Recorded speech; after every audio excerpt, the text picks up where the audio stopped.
the whole time, right? Hey guys, what's happening? It's Ken Kaplan. We're on site here at the Hockenham Mill waterfall, right in front of the New England Motorcycle Museum, and I've got a really cool treat for you today. We have the twin Ural sidecar rigs. Mike and Charlie just drove these cross country. Mike, what's happening? Hey, how you doing? Charlie? How you doing? So these things are awesome. They look like something right out of a military movie from World War II or something like that. These are Urals. Who knows the most about them? Well, Tell me a little bit about the bikes and your adventure, Mike. okay, we actually, they're actually like from the 1930s. The Germans got together with the Russians somehow and swapped technology, the old BMWs, and they're still making them in the same factory in the Ural Mountains of Russia with a lot of German parts and Japanese electrics on them, and they're actually pretty good machines. This one looks brand new. Yeah. What year is this one? This is 2017. 2017. Awesome. How many miles did you guys go on your adventure? It was about 4,000 miles from eastern Long Island, New York to Salt Lake City. So they just went cross country on these 4,000 miles. Any technical difficulties, or what was it? Any parts of the trip that were really cool you'd like to share with us? Well, we met a lot of interesting people along the way. Traveling on Urals is like traveling with a puppy dog. You know, everywhere you stop, people want to see and talk, and we met politicians and soup to nuts. So they're definitely a conversation piece, oh yeah, for sure. yeah. Only 45 to 50 miles an hour. You know, all back roads, and it was really great. So we just got back from a ride with them. We got the horsepower man, George, behind the camera there, and him and I followed these guys on the gator up the hill climb. They wanted to show us what these things are able to do. So stay tuned. We're going to go on a little demonstration ride of the Urals and take them around the mini motocross track and up the hill climb over there. So I guess without further ado, we'll take these for a rip. But before we do, the bikes are they fuel injected, or are they? This one's fuel injected. This is a newer one. That one's carbureted. That's an older one. That's a 13. The motors look very much like a BMW R50 or an R60 from the 50s and 60s. So you had said it's a reverse engineered BMW, basically, right? Yeah. And so I'd imagine if they're engineered the same, the reliability must be like a BMW, right? Yeah, they're pretty darn reliable. I mean, you know, you don't want to push them, 70, 80 miles an hour, but use them as they're meant to be. They'll be fine. I mean, awesome. Well, let's take it for a rip and see how they do. We'll follow you guys. Thank you. To lose us. Yeah, I don't think that'll be a problem. Nice and slow with that. Otherwise, people breathing.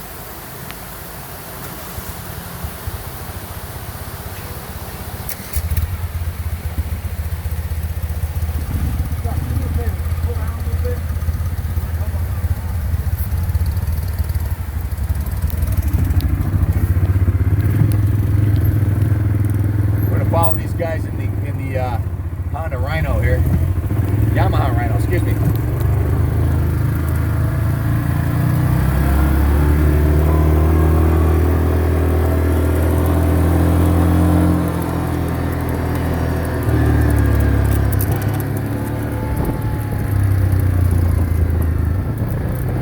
These are big, heavy machines. They're probably 800-900 pounds with the sidecar rig. They're set up with extra fuel tanks on them, a spare tire, lots of luggage, and they're about to send it up the hill climb here.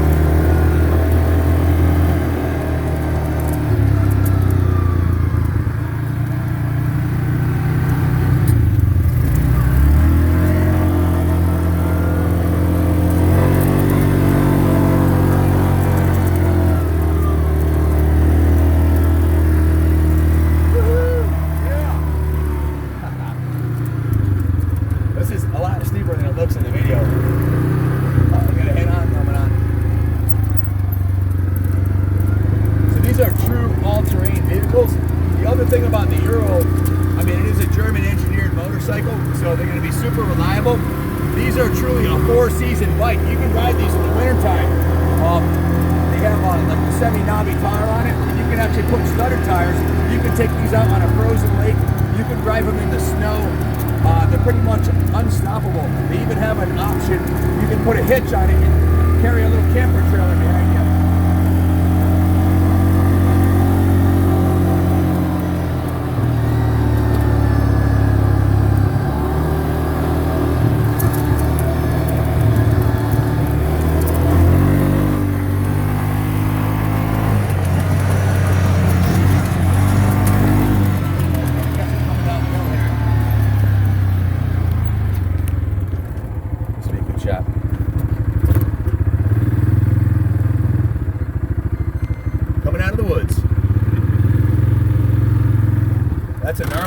cross track. They just went ripping around.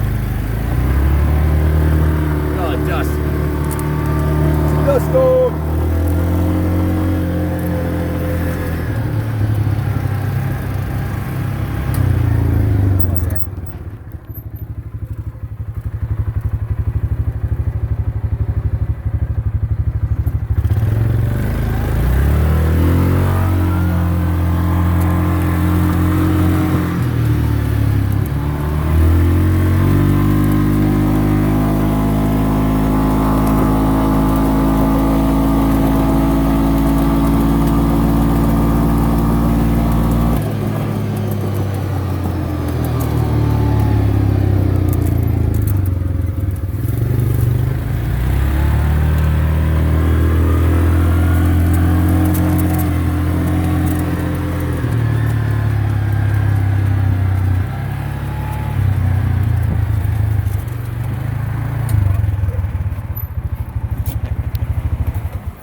Cool. You guys are ripping up the hills. That was awesome.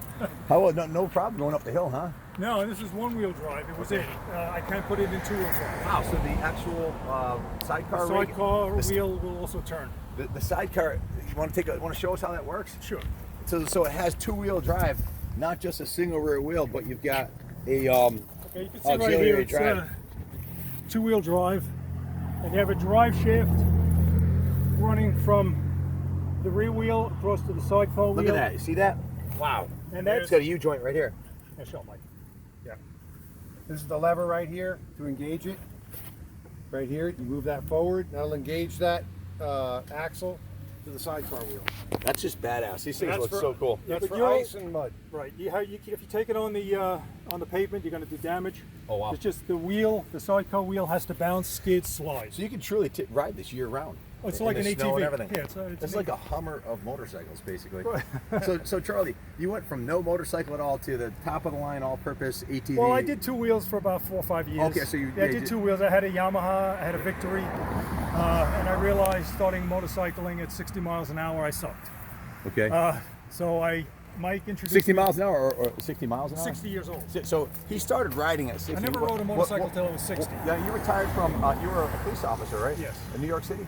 Suffolk County. Suffolk County. Long Island. So he retired from a career as a police officer, never ridden a motorcycle, and you've seen a lot of tragedy on motorcycles over the years, and that's probably what kept you off of it. What inspired you to take a leap? Was it your friend Mike? I mean, what fit you to take a cross country 4,000-mile adventure on this awesome bike? Being a police officer and doing a lot what we did, there was a little adrenaline involved. Sure. Once I retired, yeah, how do you replace that? there was no adrenaline. You had to replace it with something, and a friend of mine and I said, hey, let's get bikes. So we got bikes. We started riding. Mike introduced me to the Ural. Charlie, how big are you? 6'2". You're 6'2". You're a big dude. So I bet you when he pulled people over, they listened to what you said to do, right? Most of the time. Not always. If you had to wrestle them to the ground, you had it covered, right? We had no problem. You had that covered. So you guys, you kind of inspired him to get the Ural. You had the Ural first. I had a Ural, yeah. Yep. And introduced it to Charlie, and he kind of liked it because it's 3 wheels and fairly easy once you get the hang of it. And he tried mine, and he's comfortable on it. We got it. What inspired you to step up to the Ural? Well, right. I wanted a BMW. I always wanted the BMW. The acoustics are really bad. There's no mic. I always wanted the BMW, boxer motor, the older airheads, and I just happened to stumble across these in a local motorcycle shop. A friend of mine who does jack of all trades had one. I saw it. I was like, wow, that's cool. And I figured I'd just try it until I can get an R75/5. So it really is a twin to the BMW. Yes. Sorry about the bad acoustics by the roadway here, guys. But we're doing the best we can. We're dealing with the noise of the river over there and the street over here, so we couldn't find a quiet spot. But you get the idea. Two good friends. How long have you guys been friends? From aviation. We both joined aviation in the Suffolk County Police at the same time. Yes. You were a helicopter pilot, right? Yes, with the police. Yes. Give us what's your best story ever being a helicopter police officer? What's the gnarliest thing you ever had to do? Well, I don't know. Well, 9/11, of course. That was. You actually flew a helicopter at 9/11? Yeah. Oh my God. Yeah, we were in and out. What did you do? You flew in to take people out, or? Well, at first we got activated thinking there might be survivors, or we thinking, hoping for the best. You flew into ground zero with a helicopter? Yes, to the parks nearby, and we just ended up bringing equipment in. Wow. after we realized A couple what of American happened. Patriot Yes, heroes yes. right here. 911. This guy was there at Ground Zero. So definitely a ton of respect to the firefighters and police officers who dealt with that. You know, Yeah, there let's were a not lot of forget. guys. You know, Yeah, there were a lot of guys that really. put their ass on the line. Yeah. We were also out of Flight 800 when that went down over Fulton Island. What was that? Flight 800. Oh, the Flight TWA. 800. So TWA. that one that crashed in Long Island, you guys were there too? Wow. Yeah. That's gnarly, man. That's Yeah. a gnarly story.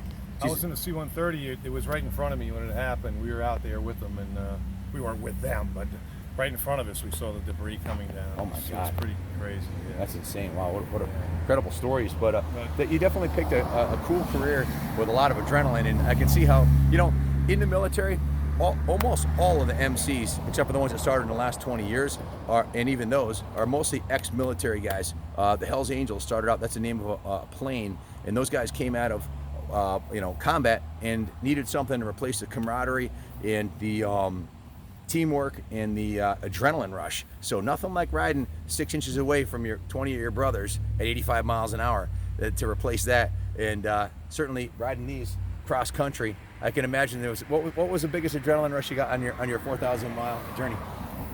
I don't know.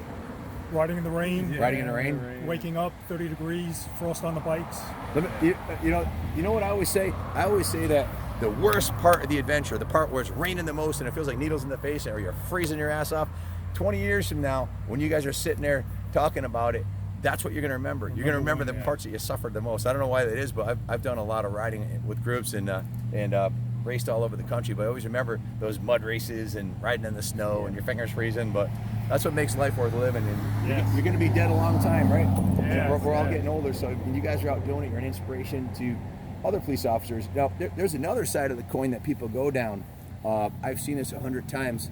People that I come from the racing community, 40 years of racing as a pro level motocross rider. I've seen a lot of people when they stop racing, or people that get out of the military, or people that retire from a high stress job like a police officer, they don't find a hobby to replace the adrenaline. And what do? They drink, or they eat too much, or they start doing drugs or something and they die. So you guys look like you're living a life of Riley, and I congratulate you guys for finding a really cool hobby that you can share with your friend and be an inspiration for other police officers and other ex-military guys, or not ex-retired military guys, that need to find something to fill that void in their life, and that's what it is. I mean, I'm going to do this till the day I drop. I'm going to be here in a wheelchair. I got it all planned out. I'm going to live in that little white house right there, and I got a handicap ramp already. I'm going to just wheel my crooked old ass into the mill and try to read every book in the library that we have there, and there's hundreds of them. So, and just hang out with like-minded individuals. So, did you have the time of your life?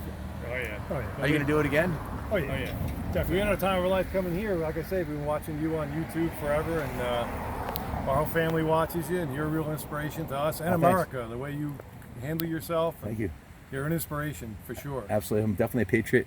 And Yes, you are. God bless America and Godspeed. You guys keep the shiny side up on your adventure, Yeah. and keep being an inspiration. And maybe some other people follow in your footsteps. You know. Well, thanks So, for having us here. We Thanks for appreciate coming. God bless Thanks you a lot. both. Yeah, Thanks. you. Thank you. Just let me say that to all police officers and anybody else who retires, when you retire, life isn't over. It's beginning.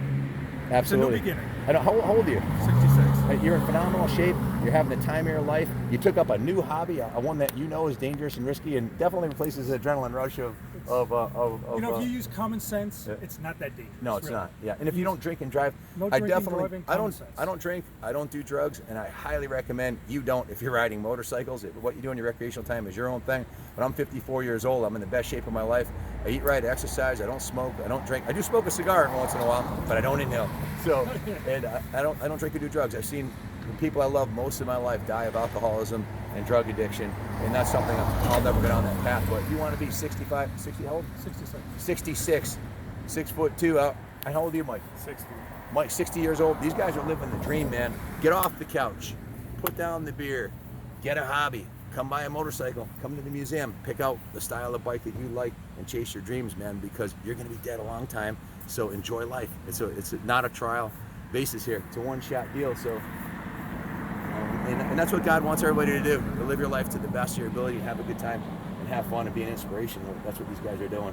And really, when he told me about your story, I was like, I got to talk to these guys and share your story with the world, because it's awesome. These guys are the real deal. So Thank you for coming today. Thank you for Thank having you. us. God bless America and Godspeed.